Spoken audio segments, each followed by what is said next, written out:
Guys, இந்த video நான் iPhone 17 சீரிஸை பற்றி நீங்கள் தெரிஞ்சிருக்க வேண்டிய எல்லா விஷயத்தை பற்றி நான் பேச போகிறேன். இந்த ஒரு வீடியோ நீங்கள் ஃபுல்லாக பார்த்தா போதும் ஐஃபோன் 17 சீரிஸ் வாங்கலாமா வேணாமா உங்களுக்கு புரிஞ்சிடும். வாங்க இந்த வீடியோக்குள்ள போகலாம். ஃபோனை பற்றி பேசுறதுக்கு முன்னாடி நீங்கள் ஒரு விஷயத்தை தெரிஞ்சிருக்கணும். ஆப்பிள் இந்த 2025-2024 நிறைய விதத்தில் தோத்துக்கிட்டு இருக்காங்க. எஸ்பெஷலி சாஃப்ட்வேர் சைடில் லாஸ்ட்டாக ரிலீஸ் ஆன iOS 18 நிறைய பேருக்கு பிடிக்கல, நான் எக்ஸ்பீரியன்ஸ் நிறைய பேருக்கு பிடிக்கல, பக்கியாக இருந்திருக்கு. ப்ளஸ் இப்போ இந்த வருஷம் வந்து iOS 26 அதுவுமே நிறைய பேருக்கு பிடிக்கல. இந்த லிக்விட் கிளாஸ்ன்னு ரொம்ப பேசினாங்க, ஆனால் அந்த அளவுக்கு நல்லா இல்லை. ப்ளஸ் மெயினாக இங்கே தோற்று போகிறது ஆப்பிள் ஏஐ ஃபீச்சர்ஸில். கூகுள், சாம்சங் இவங்கெல்லாம் ஒன்றா சேர்ந்து நிறைய சூப்பரான ஏஐ ஃபீச்சர்ஸ் கொண்டு வந்திருக்காங்க. மற்ற சைனீஸ் பிராண்ட் ஆண்ட்ராய்ட் பிராண்ட்ஸ்லாம் அதுக்கு ஈக்குவலான நிறைய நல்ல ஃபீச்சர்ஸ் கொண்டு வந்திருக்காங்க. பட்ஜெட் ஃபோன்ஸ்லேயே கொண்டு வந்துட்டாங்க. ஆனால் ஆப்பிள் இன்னும் அந்த மாதிரி எந்த ஒரு நல்ல ஃபீச்சர்ஸுமே கொண்டு வரல. கொண்டு வந்த கொஞ்சம் நெஞ்சு ஃபீச்சர்ஸையும் 15 Pro Max 16 சீரீஸில் போட்டாங்க. ப்ளஸ் கொண்டு வந்த ஃபீச்சர்ஸுமே நல்லா இருக்கான்னு கேட்டால் கிடையாது. ஸோ ஆப்பிளோட மார்க்கெட் ஷேருங்கிறது இந்த 2 வருஷமாக கொஞ்சம் அடி வாங்கியிருக்கு. சாம்சங்கும் கூகுளும் கொஞ்சம் லீப் ஆயிருக்காங்க. இன்னும் ஐஃபோன் தோக்கடிக்கிற அளவுக்குலாம் ஆகலை, ஆனால் ஆப்பிளுக்கு அது கொஞ்சம் ப்ராப்ளம் ஆகிட்டு இருக்கு. சாஃப்ட்வேர் சைடில் ஆப்பிளால் முட்டு கொடுக்க முடியலை சாம்சங்கும் கூகுளோட. ஸோ இந்த வருஷம் உங்களுக்கு ஹார்ட்வேர் வைஸ் நிறைய நல்ல காரியம் பண்ணியிருக்காங்க ஆப்பிள். அதை நான் இந்த 17 சீரிஸ் பற்றி எக்ஸ்பிளைன் பண்ணும் போதே புரிஞ்சிடும். ஃபஸ்ட்டு நான் ஐஃபோன் 17 சீரிஸுக்கு பொதுவாக கொண்டு வந்த அப்கிரேட்ஸை பற்றி பேசுகிறேன். அது எல்லா மாடலுக்கும் பொதுவாக இருக்கிற அப்கிரேட்ஸை பற்றி பேசுகிறேன். அதில் ஃபஸ்ட்டு ஸ்டோரேஜ். எனக்கு தெரிஞ்சு நம்ம எல்லாருக்கும் தேவைப்படுறது தான். 128 GB ஸ்டோரேஜில் மினிமம் கொடுக்குறத தூக்கிட்டு இப்போ எல்லா மாடலுமே 256 GB ஸ்டோரேஜ் உங்களுக்கு மினிமம் கிடச்சிடும். ஸோ ஸ்டோரேஜை பற்றி தலைவலி இல்லை. ஸ்டோரேஜுக்கு 20,000-10,000 கொடுக்க வேண்டியதில்லை. அடுத்தது ஐஃபோன் 17 சீரிஸில் எல்லாமே செல்ஃபி கேமரா இம்ப்ரூவ் பண்ணியிருக்காங்க. எல்லா ஃபோன்ஸுமே உங்களுக்கு புது செல்ஃபி கேமரா கிடச்சிடும். அதோட சென்சர் சைஸ் பெருசு, மெகா பிக்சல் கவுண்ட்டும் பெருசு. ஸோ அதனால் ஆப்பிள் என்ன அச்சீவ் பண்ணியிருக்காங்கன்னா, ஃபோனை ஆட்டோமேட்டிக்காக ஃப்ரேமிங் பண்ணிக்கணும். நீங்கள் ஃபோனை திருப்பணுங்கிற அவசியம் கிடையாது. நீங்கள் சென்சரோட சைஸ் பெருசாக இருக்கிறனால உங்கள் பின்னாடி எத்தனை பேர் இருக்காங்கிறது பொறுத்து அதுக்கேற்றாப்புல உங்களோட ஃப்ரேமிங் அட்ஜஸ்ட் பண்ணிக்கணும். ஃபோனே ஆட்டோமேட்டிக்காக இல்லை நீங்களே மேனுவலாக அட்ஜஸ்ட் பண்ணிக்கலாம். ப்ளஸ் ஃபோனோட ஃபீல்ட் ஆஃப் வியூ கொஞ்சம் இன்க்ரீஸ் ஆயிருக்கு. சென்சரோட சைஸ் பெருசாக கொடுத்துருக்கதோட ஃபீல்ட் ஆஃப் வியூ இன்க்ரீஸ் பண்ணியிருக்காங்க. குவாலிட்டியில் உங்களுக்கு பெரிய வித்தியாசம் இருக்காது இமேஜ் குவாலிட்டியில். ஏன்னா பெரிய சென்சர் கொடுத்துருந்தாலும் இமேஜோட ஃபீல்ட் ஆஃப் வியூவும் பெருசாக்கிட்டாங்க, இமேஜையும் பெருசாக்கிட்டாங்க. ஸோ உங்களுக்கு குவாலிட்டியில் ரொம்ப பெரிய வித்தியாசம் இருக்காது. ஆனால் ஸ்டேபிளைசேஷன்லேயே இம்ப்ரூவ்மெண்ட்ஸ் இருக்கும். இன்னும் கொஞ்சம் பெரிய சென்சர் சைஸ் பெருசாக இன்னும் கொஞ்சம் வியூ இருக்கிறனால அதை வச்சு சாஃப்ட்வேர் வைஸ் உங்களுக்கு ஸ்டேபிளான இமேஜ் அதால் கொடுக்க முடியும் ஐஃபோன் 16 கம்பேர் பண்ணும்போது. ஸோ அதிகமாக செல்ஃபி எடுக்கிற ஒரு ஆளாக இருக்கீங்க, செல்ஃபி கேமரா அதிகமாக யூஸ் பண்ணுற ஆளாக இருக்கீங்கன்னா 17 சீரிஸ் ஒரு உருப்படியான இம்ப்ரூவ்மெண்ட்டாக இருக்கும். அதோட 40 வாட்ஸ் சார்ஜிங் எல்லா மாடலுக்கும் கொடுத்துருக்காங்க. ஐஃபோன் ஏரை தவிர்த்து எல்லா மாடலுக்குமே உங்களுக்கு 40 வாட்ஸ் சார்ஜிங் கிடச்சிடும். இதுக்கு முன்னாடி வெறும் 20 வாட்ஸ் சார்ஜிங் தான் இருந்துச்சு. ஸோ 40 வாட்ஸ் சார்ஜிங் உருப்படியான அப்கிரேட். ஃபைனலாக அது நல்ல காரியம் பண்ணுறாங்க ஆப்பிள். ஆனால் ரொம்ப பெரிய வித்தியாசமாக இருக்காது. உங்களுக்கு 20 40 டபுளாக இருந்தாலும் உங்களுக்கு சார்ஜிங் ஸ்பீடு டபுளாலாம் இம்ப்ரூவ்மெண்ட் ஆகாது. ஏன்னா லிமிடேஷன்ஸ் இருக்குது. ஃபோனு ஹீட் ஆகிறப்போ ஆட்டோமேட்டிக்காக ஸ்பீடு அது குறைச்சிக்கிறோம். ஸோ ஆனால் உங்களுக்கு ஒரு டீசெண்டான இம்ப்ரூவ்மெண்ட் இருக்கும் சார்ஜிங் ஸ்பீடில் இந்த வருஷம். அடுத்து இருக்கிறது பெஸ்ட்டான அப்கிரேட் டிஸ்பிளே தான். மெயினாக அதுவும் ஐஃபோன் 17க்கு இந்த வருஷம் ஒரு மாடலுக்கும் டிஸ்பிளேயோட சைஸ் மட்டும்தான் வித்தியாசமாக இருக்கே தவிர்த்து டிஸ்பிளேயோட ஸ்பெக்ஸில் எந்த ஒரு வித்தியாசமும் இல்லை. இந்த வருஷம் எல்லா ஃபோன்ஸுக்குமே உங்களுக்கு ஆன்டி ரிஃப்ளெக்டிவ் கோட்டிங் கிடச்சிடும். சாம்சங்குக்கும் பார்த்தீங்கன்னா S25 அல்ட்ராவில் அந்த மாதிரியான ஒரு கோட்டிங் கிடைக்கும். ஆனால் அந்த ரிவ்யூஸ் செக் பண்ணி பார்த்த வரைக்கும் S25 அல்ட்ரா அளவுக்கு பெஸ்ட் இல்லை. ஆனால் உங்களுக்கு பேஸ் ஐஃபோன் 17லேயே உங்களுக்கு கிடச்சிரும். ஸோ அது ஒரு நல்ல அப்கிரேட் பேஸ் யூசர்ஸ்க்கு. அப்புறம் பிரைட்னஸ் எல்லா ஃபோன்ஸுக்குமே 3000 nits பீக் பிரைட்னஸ் கிடச்சிரும். ஆனால் உங்களுக்கு பொதுவாக நார்மல் யூசேஜில் 1000லேருந்து 1600 ரேஞ்சில் எல்லா ஃபோன்ஸுமே உங்களால் பிரைட்னஸ் கிடைக்கும். அதுக்கப்புறம் கிளாஸ் ப்ரொடெக்ஷன் இம்ப்ரூவ் பண்ணியிருக்காங்க. செராமிக் ஷீல்டு 2 அந்த மாதிரி நிறைய பேர் சொல்லுவாங்க. ஆனால் பெருசாலாம் உங்களுக்கு வித்தியாசம் இருக்காது. ஆப்பிள் வருஷம் சின்ன இம்ப்ரூவ்மெண்ட் கொடுப்போம். ஆனால் மார்க்கெட்டிங்கில் மட்டும் கொஞ்சம் பெருசாக போகும். ஆனால் ஒரு டீசெண்டான அப்கிரேட். ஓகே, பொதுவான அப்கிரேட்டை முடிச்சுட்டு இப்போ ஒரு மாடலுக்கு பார்த்தோம்னா ஐஃபோன் 17 Pro 17 Pro Max அப்கிரேட்ஸை பற்றி பேசுகிறேன். உங்களுக்கு 17 Pro 17 Pro Maxல இந்த வருஷம் எந்த ஒரு வித்தியாசமும் இல்லை.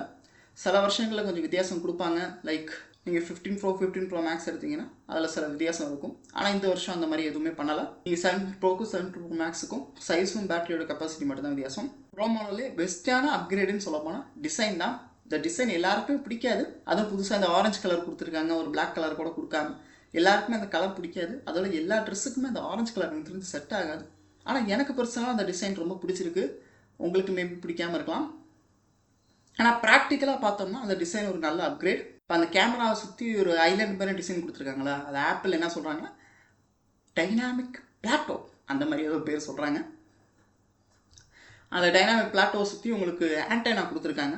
நீங்கள் ஃபோனோட சைட்லலாம் பார்த்தா தெரியும் ஒரு ஆண்டனா இருக்கும். அந்த ஆண்டனா அந்த ஃபோனோட அந்த கேமரா ஐலேண்டை சுற்றி கொடுத்துருக்காங்க.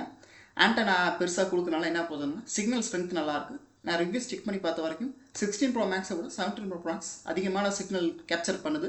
அதாவது உங்களுக்கு சிக்னல் நல்லா கிடைக்கும். ஃபோனுக்கு சிக்னல் போச்சுங்கிற தலைவலி 17 ப்ரோ மேக்ஸில் கம்மியாக இருக்கும் கம்பேரிட்டிவ் 16 ப்ரோ மேக்ஸோட கம்பேர் பண்ணும்போது. ப்ளஸ் அந்த ஐலாண்டு மாதிரியே இருக்கிறனால ஃபோன் இன்னும் கொஞ்சம் ஸ்டேபிளாக இருக்கும். நீங்கள் பிக்சல் ஃபோன்லாம் பார்த்தா தெரியும், அது டேபிளில் வச்சா உங்களுக்கு ஓபல் ஆகாது, ஏன்னா கேமரா ஃபுல்லாக அந்த ஃபோனோட ஆங்கிள் ஃபுல்லாக கவர் பண்ணியிருக்கு. ஆனால் இது மற்ற ஐஃபோன்ஸாக சாம்சங்காக இருக்கட்டும் ஒரு சைடு மட்டும் ஓபல் ஆகிட்டே இருக்கும். இப்போ இந்த டிசைன்னால அது கொஞ்சம் கம்மியாகும். அதுக்கப்புறம் ஒரு வேப்பர் சேம்பர் கூலிங் ஃபைனலாக கொடுத்துருக்காங்க. சாம்சங் அவங்களோட S7லேயே கொண்டு வந்தது பல வருஷங்களுக்கு முன்னாடி. ஆனால் இப்போ ஆப்பிள் கடைசியாக இந்த விஷயத்தை கொண்டு வந்திருக்காங்க. ஸோ இந்த வருஷம் கூலிங் பர்ஃபார்மன்ஸ் இன்னும் கொஞ்சம் இம்ப்ரூவ் ஆயிருக்கும். அது ஸ்டேபிளாக ரொம்ப நேரம் நீங்கள் ஃபோன் யூஸ் பண்ணும்போது ஃபோன் அவ்வளோ சீக்கிரம் ஹீட் ஆகாமல் இருக்க ஹெல்ப் பண்ணும் வேப்பர் சேம்பர் கூலிங். ப்ளஸ் அந்த டிசைனில் கிளாஸை சுருக்கிட்டாங்க. உங்களுக்கு முக்கால்வாசியான அலுமினியமாக தான் இருக்குது, கொஞ்சோன்னு இடத்துல மட்டும் ஒரு கிளாஸ் கொடுத்துருக்காங்க. ஸோ அந்த இது உடையாமல் இருக்கிறதுக்கு சான்ஸ் இருக்குது. சைடில் எதுவும் ஃபோன் கொடுக்கும்போது கிளாஸ் உடஞ்சிடுங்கிற டென்ஷன் இல்லாமல் இருக்கலாம். ஏன்னா எப்போ பார்த்தாலும் அதான் நடக்குது, கேமரா சுற்றி கிளாஸ் தான் கொடுத்துருப்பாங்க. நீங்கள் கேமரா கிட்ட கீழே விழுகும் போது கிளாஸ் நொறுங்கிடும். இப்போ ஜஸ்ட் கிளாஸ் சின்ன இடத்துல கொடுத்துருக்கனால உங்களுக்கு அலுமினியம் ஸ்க்ராட்ச் ஆகாமல் தவிர்த்து கிராக் ஆகாது. இது எல்லாமே டிசைன் சம்மந்தப்பட்ட சேஞ்ச். ஸோ அதை தவிர்த்து பார்த்தோம்னா கேமரா அப்கிரேட் பண்ணியிருக்காங்க. உங்களோட 5x இந்த ஜூம் கேமரா இருக்குல்ல, அந்த கேமரா அப்கிரேட் பண்ணியிருக்காங்க. முன்னாடி 5x 12 மெகா பிக்சலாக இருந்துச்சு. இப்போ சென்சரோட சைஸ் தான் 57% அளவுக்கு இம்ப்ரூவ் பண்ணி 48 மெகா பிக்சல் 4x கேமராவை கொடுத்துருக்காங்க. அதனால தான் அந்த டைனாமிக் பிளாட்டாவும் கேமரா கொஞ்சம் பெருசாக கொடுத்துருக்கனால அதுக்கு கொஞ்சம் இடத்த ஒதுக்கணுங்கிறனால அந்த மாதிரி பண்ணியிருக்காங்கன்னு நினைக்கிறேன். ஃபோனை நம்ம ஓப்பன் பண்ணி செக் பண்ண தான் தெரியும். அதுக்கப்புறம் எப்பவும் போல் ப்ராசஸர் அப்கிரேட் பண்ணியிருக்காங்க. A19 ப்ரோ சிப் கொடுத்துருக்காங்க. பர்ஃபார்மன்ஸ் ஓரளவுக்கு டீசெண்டான அப்கிரேட்ஸ் இருக்கும். இப்போ iPhone 17 பேஸ் மாடலுக்கு வந்தோம்னா ப்ராசஸர் அப்கிரேட் பண்ணியிருக்காங்க. A18லேருந்து A19க்கு அப்கிரேட் பண்ணியிருக்காங்க. அதோட பெஞ்ச் மார்க்ஸ்லாம் எடுத்து பார்த்தோம்னா iPhone 16 ப்ரோ மேக்ஸோட பெட்டராக பர்ஃபார்ம் பண்ணுது. போன வருஷம் ப்ரோ மாடலில் என்ன பர்ஃபார்மன்ஸ் கிடச்சிச்சோ அது இந்த வருஷம் பேஸ் மாடல்லே உங்களுக்கு கிடச்சிடும். அதோட கொஞ்சம் அதிகமாக கிடைக்கும். அப்புறம் 0.5x இந்த வைடான கேமரா இருக்குல்ல, அந்த கேமரா அப்கிரேட் பண்ணியிருக்காங்க. 12 மெகா பிக்சல் வந்து 48 மெகா பிக்சலுக்கு அப்கிரேட் பண்ணியிருக்காங்க. அதனால் என்ன மேக்ரோ ஃபோட்டோகிராஃபி இம்ப்ரூவ் ஆகும். ஏன்னா மேக்ரோ நீங்கள் ஜூம் பண்ணி கிட்டத்தில் வச்சு எடுக்கிற நிறையா இதுக்கு இந்த வைட் ஆங்கிள் கேமரா யூஸ் ஆகும். அதுக்கப்புறம் உங்களுக்கு லேண்ட்ஸ்கேப் இருந்தாலும் வைடான கேமரா உங்களுக்கு நல்லா அப்கிரேட். டிஸ்பிளே சொன்ன மாதிரியே எல்லா மாடல்ஸுமே ஒரே மாதிரி டிஸ்பிளே யூஸ் பண்ணியிருக்காங்க. ஸோ உங்களுக்கு iPhone 17 ப்ரோவில் என்ன டிஸ்பிளே கிடைக்கும், ஆல்மோஸ்ட் சேமான டிஸ்பிளே தான் iPhone 17ல் கிடைக்கும். இது ஆப்பிளுக்கு ஒன்றும் புதுசு கிடையாது. iPhone 12ல் இப்படி தான் இருந்துச்சு. 12க்கும் 12 ப்ரோக்கும் ஒரே டிஸ்பிளே தான் யூஸ் பண்ணுவாங்க. லிட்டர்லி எந்த அளவுக்கு ஒரே டிஸ்பிளேனா நீங்கள் மாற்றிக்கலாம். iPhone 12ஓட டிஸ்பிளே தூக்கி 12 ப்ரோக்கு போடலாம், 12 ப்ரோ டிஸ்பிளே தூக்கி 12க்கு போடலாம். ஆனால் அவங்களுக்கு பிரைட்னஸில் சின்ன டிஃப்ரென்ஸ் இருக்கும். ஒரு 100லேருந்து 150 நிட்ஸ் பிரைட்னஸ் கம்மியாகும் iPhone 12ல். அதுவும் டிஸ்பிளேயோட காரணத்தினால இல்லை, மதர் போர்டு கொஞ்சம் லிமிட்டிங்காக இருக்கனால, பட்ஜெட் மதர் போர்டுனால அந்த அளவுக்கு டியூன் பண்ணிக்க மாட்டாங்க. மேபி சாஃப்ட்வேர் லாக்காக கூட இருக்கலாம். அப்போ எனக்கு தெரிஞ்சு iPhone 17லேயும் இது தான் பண்ணுவாங்கன்னு நினைக்கிறேன். 17க்கும் 17 ப்ரோக்கும் ஆல்மோஸ்ட் ஒரே டிஸ்பிளேயாக தான் இருக்க போகுது. சின்னதாக சாஃப்ட்வேர் மூலமாக சின்னதாக ஏதாவது ட்வீட் பண்ண சான்ஸ் இருக்குது. ப்ரோ மாடல் டிஸ்பிளே கொடுத்துருக்கனால என்னென்னா பெசலோட சைஸ் சுருங்கியிருக்கும். நீங்கள் iPhone 16 எடுத்து பார்த்து தெரியும், பெசல்ஸ் ரொம்ப திக்காக இருக்கும். இப்போ ப்ரோ மாடலோட கம்பேர் பண்ணும்போது இப்போ ப்ரோ மாடலில் எந்த மாதிரியாக இருக்கோ அதே மாதிரி எப்படி வச்சணும். அதோட 128 ரிஃப்ரெஷ் ரேட் ஃபைனலாக ஆப்பிள் கொண்டு வந்துட்டாங்க. இடத்துல டெக்னிக்கலாக நாலேஜ் இல்லை எல்லாருமே அதை கம்ப்ளைண்ட் பண்ணியிருப்பாங்க. என்னையோ 80,000 ஃபோனில் வெறும் 60 Hz ரிஃப்ரெஷ் ரேட் தான் கொடுக்குறீங்கன்னு. ஆனால் ஃபைனலாக 128 ரிஃப்ரெஷ் ரேட் கொண்டு வந்திருக்காங்க. ஃபைனலாக என்னோட ரெக்கமெண்டேஷன் என்னென்னா, நீங்கள் ஐஃபோன் வாங்காதீங்க. அதாவது இந்த 3 கேட்டகரிக்குள்ள வந்தீங்க வாங்காதீங்க. உங்களுக்கு AI ஃபீச்சர்ஸ் பிடிச்சிருக்கு, ஆண்ட்ராய்டில் இருக்க இந்த சர்க்கிள் டு சர்ச்சு, ட்ரான்ஸ்லேஷன் இந்த மாதிரி நிறைய AI ஃபீச்சர்ஸ் ஆண்ட்ராய்ட் ஃபோனில் தான் பெஸ்ட்டாக இருக்குது. சாம்சங் கூகுள் தான் அதில் டாப்பில் இருக்காங்க. உங்களுக்கு AI ஃபீச்சர்ஸ் முக்கியம்னா ஐஃபோன் வாங்கவே வாங்காதீங்க, நல்லா இல்லை. இல்லை ஆப்பிளோட எக்கோ சிஸ்டத்துக்காண்டி வாங்கலாம். நான் யூஸ் பண்ணுற ஆப் ஐஃபோனில் தான் பெட்டராக ஒர்க் ஆகுது. மேபி உங்களுக்கு மேக்புக் இருக்குது, ஆப்பிள் வாட்ச் இருக்குது. ஸோ அதுக்கு ஒர்க் ஆகிற மாதிரியான ஒரு ஃபோன் வேணும்னா ஐஃபோன் தான் வாங்கி ஆகணும், வேறு வழி இல்லை. இல்லைன்னா ஐஃபோன் தான் வாங்குவேன்னு சில பேர் இருப்பாங்க. ஸோ அவங்களுக்கு நான் ரெக்கமெண்ட் பண்ணுற ஃபோன் என்ன, iPhone 17.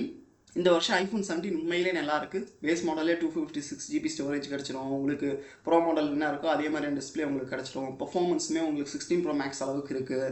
ஸோ குறைன்னு சொல்கிற அளவுக்கு பெருசாக ஒன்றுமே இல்லை ஹார்ட்வேர் சைடில். மெயினாக இது ப்ரோ மாடல் யாருக்கு ரெக்கமெண்ட் பண்ணுவேன்னா, இருக்கிறதுலே பெஸ்ட்டான கேமரா வேணும், பேட்டரி லைஃப் இன்னும் பெட்டராக இருக்கணும். எனக்கு ஃபோன் கொஞ்சம் ஹெவியாக இருந்தால் பரவாயில்ல, ஆனால் ஓவரால் எல்லாமே பெட்டராக இருக்குன்னு நினச்சிங்கன்னா அதுவும் உங்களுக்கு பட்ஜெட் பிரச்சனை இல்லை. 17 Pro 17 Pro Max வாங்க. ஆனால் கொடுக்குற காசுக்கு ஒர்த்தான ஃபோன் வேணும்னு நினச்சிங்கன்னா iPhone 17 வாங்க. கடைசியாக ஒரு விஷயத்தை பற்றி நான் பேசியிருக்க மாட்டேன், iPhone Air. இதை நான் சுத்தமாக ரெக்கமெண்டே பண்ண மாட்டேன். இதில் பாசிட்டிவ்னு சொன்ன போனால் ஒரே ஒரு பாசிட்டிவ் தான், தின்னாக இருக்கும். உங்களுக்கு 5.6 mm தான் ஃபோனோட மொத்த திக்னஸ்ஸே. எந்த அளவுக்கு தின்னுன்னா பென்சிலை விட ஃபோனு தின்னாக இருக்கும். ஜஸ்ட் அந்த கேமரா ஏரியாவை மட்டும் கணக்கு பண்ணலைன்னா பென்சிலை விட ஃபோனு தின்னாக இருக்கும். இதுக்கு முன்னாடி வந்த சாம்சங்கோட S25 Edge அது 5.8 mm இருந்துச்சு. அதுவே கழுவி ஊற்றணும். S25 Ultra அளவுக்கு ரேட்டு வந்துச்சு. ஆனால் S25 Ultraவில் இருக்க நிறைய ஃபீச்சர்ஸ் அதில் இல்லை. ஆப்பிள் ஒருபடி மேலே பண்ணுறேன்னு iPhone 17 அதோட மோசமாக பண்ணி வச்சுருக்கான். குத்த சொல்லலாம், சார்ஜிங்கே மற்ற எல்லா ஃபோன்ஸ்லேயும் 40 வாட்ஸ் சார்ஜிங் கிடைக்கும். ஆனால் ஐஃபோன் ஏர் வாங்கினீங்கன்னா உங்களுக்கு 20 வாட்ஸ் தான் சார்ஜிங் கிடைக்கும். உங்களுக்கு தின்னான ஃபோனுங்கிறனால பேட்டரி பெருசாக கொடுக்கும்போது சார்ஜ் ஃபோனில் நிற்காது. தின்னான ஃபோனுன்னு ஒரே ஒரு கேமரா தான் கொடுத்துருக்கான். அந்த அளவுக்கு பவர்ஃபுல்லான கேமரா இருக்கும்னு தோணல. S25 எட்ஜில் கூட S25 அல்ட்ராவில் என்ன கேமரா இருந்துச்சோ அதே மெயின் சென்சரை தூக்கி S25 எட்ஜில் கொஞ்சம் சுருக்கி கொடுத்துருப்பான். ஆனால் ஆப்பிள் அந்த மாதிரி பண்ண மாதிரி தெரியல. ஆப்பிள் அந்த மாதிரி பண்ணியிருந்தா பெருமையாக பேசியிருப்பான். ஸோ கேமராவும் ஓகேயாக தான் இருக்க போகுது. சினிமேட்டிக் மோட் சப்போர்ட் பண்ணாது. சினிமேட்டிக் மோட் ஒர்க் ஆகணும்னா உங்களுக்கு 2 கேமரா வேணும். ஸோ 17 ஏர் நீங்கள் அதுவும் ரேட்டு தான் இங்கே பிரச்சனை. 1 லட்ச ரூபாய்க்கு மேலே வருது. கூட ஒரு 10,000 போட்டிங்கன்னா உங்களுக்கு 17 ப்ரோவே கிடச்சிரும். இப்போ அந்த கணக்கில் பார்த்தீங்கன்னா ஏருங்கிறது ரொம்ப ரொம்ப ரொம்ப ரொம்ப முக்கியமான டீல். அதுவும் அதில் ஒரே ஒரு ஸ்பீக்கர் தான் இருக்குது. தின்னான ஃபோன்ஸில் பொதுவாக ஸ்பீக்கர் அந்த அளவுக்கு நல்லா இருக்காது. ஸ்பீக்கர் கொஞ்சம் பெருசாக இருந்தால் தான் அதோட குவாலிட்டி நல்லாயிருக்கும். அதுலேயும் என்னென்னா இவங்க ஒரே ஒரு ஸ்பீக்கர் தான் கொடுத்துருக்குது இங்கே பிரச்சனை. அதுவும் மொத்தமாக டைட்டேனியம் பாடியை கொடுத்துருக்கோம். தின்னான ஃபோனில் சீக்கிரம் நம்ம கையை வேலை உடஞ்சிடக்கூடாதுல்ல, அதனால ரொம்ப ஸ்ட்ராங்காக இருக்கணும்னு டைட்டேனியம் பாடி கொடுத்துருக்கான். ஆனால் டைட்டேனியத்தில் என்ன பிரச்சனைனா அது ஹீட்டு சரியாக அப்சர்வ் பண்ணாது. அதனால என்ன போச்சுன்னா ஃபோன் ஈஸியாக ஓவர் ஹீட் ஆயிடுது. இதில் ப்ராசஸர் A19 ப்ரோ சிப் கொடுத்துருக்கான். உங்களுக்கு 17 ப்ரோவில் என்ன ப்ராசஸர் கிடைக்குமோ அதே ப்ராசஸர் தான் இந்த ஏர்லையும் கொடுத்துருக்கான். ஜஸ்ட் ஒரு கிராஃபிக்ஸ் கோட் மட்டும் கம்மியாக இருக்கும். டெக்னிக்கலி பர்ஃபார்மன்ஸ் அதுக்கு கிட்டையாவது வரும். 70 ப்ரோக்கு கிட்டையாவது வரணும். ஆனால் ஃபோன் ஓவர் ஹீட் ஆகி எந்த அளவுக்கு பர்ஃபார்மன்ஸ் ட்ராப் ஆகுதுன்னா உங்களுக்கு iPhone 17 விட கம்மியாக இருக்குது பர்ஃபார்மன்ஸ். ஸோ ஆக மொத்தம் இதை பற்றி நான் புலம்பிக்கிட்டே அதே ஒரு தனியாக வீடியோ போடலாம். ஸோ ஐஃபோன்ஸ் ஏற வாங்காதீங்க. உங்களுக்கு அதுக்கு மேலே காசு இருக்குது, எனக்கு இன்ஸ்டாகிராமில் ரீல்ஸ் பார்க்குறதுக்கு லைட் வெயிட்டான ஒரு ஃபோன் வேணும்னு நினச்சிங்கன்னா நீங்கள் 1,10,000 கொடுத்து அந்த ஃபோனை வாங்கலாம். ஸோ கைஸ், இந்த வீடியோ பிடிச்சா லைக் பண்ணுங்கள், சேனல் சப்ஸ்கிரைப் பண்ணுங்கள். இந்த வீடியோ யாராவது ஐஃபோன் 17 வாங்கணும் யோசிக்கிறாங்க உங்களுக்கு ஷேர் பண்ணுங்கள். நான் க்ரீன் டிஸ்பிளே எதனால வருது அதுக்கு சொல்யூஷன் என்னங்கிறத பற்றி ஒரு வீடியோ போட்டிருக்கேன். அந்த வீடியோ செக் அவுட் பண்ணி பாருங்கள். அடுத்த வீடியோவில் பார்க்குறோம்.